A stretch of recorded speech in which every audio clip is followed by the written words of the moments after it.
It feels like there's a programmer inside our brain. And this programmer doesn't care about our long-term happiness and health, but only cares about the present moment. If it's fun, easy, and can make us feel good right now, then we'll be driven towards those activities. The question we'll try to answer in this video is how to get that programmer to trick our brains into liking the tasks that are hard and often unpleasant, but yield long-term satisfaction and happiness. Now, it's not going to be an effortless process, but I've noticed these ideas have been helping me do hard things I often put off. The first idea is to look for losses over gains. Prominent psychologists have discovered that people tend to be loss averse. Basically, we prefer to avoid losses over getting equal gains. For example, losing $100 hurts more than the joy of winning $100. But when it comes to motivating ourselves to take action on hard things, we often don't focus on what we lose by not doing it.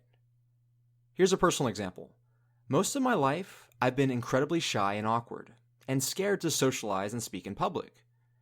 I tried to motivate myself by imagining how great it would be to have confidence and have no problem talking with people. But being in my mid-20s and still not having confidence made this seem like an impossible fantasy.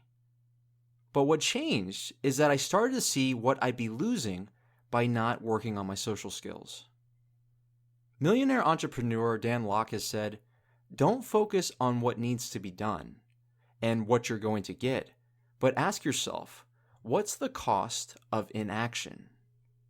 Years ago, that's what I did.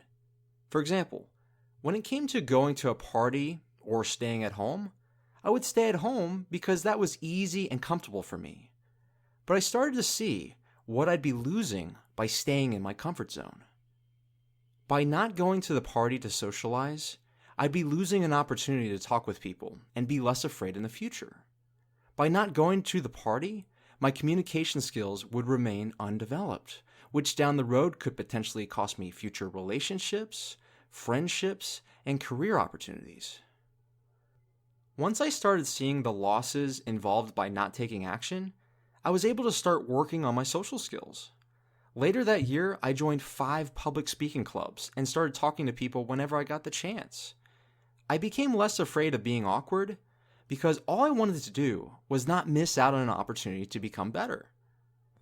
What helped me take action was seeing I'd lose out on future confidence and lose out on overcoming my fears.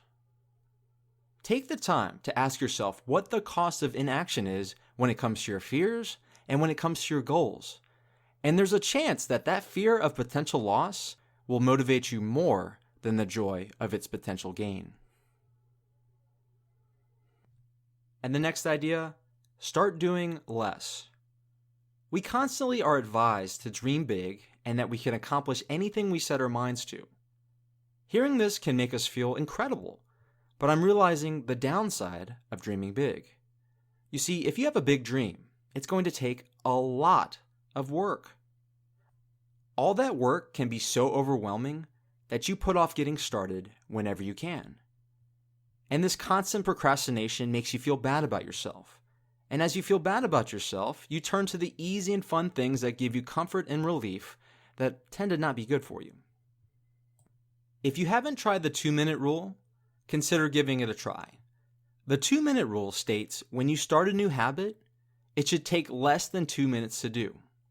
I got this idea from the book Atomic Habits, a highly recommended book by James Clear.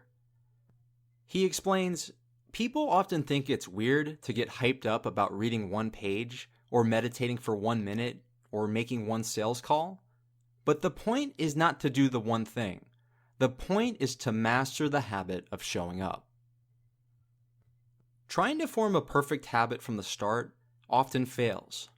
You'd be better off making the habit so extremely easy that you'll take action no matter how you feel.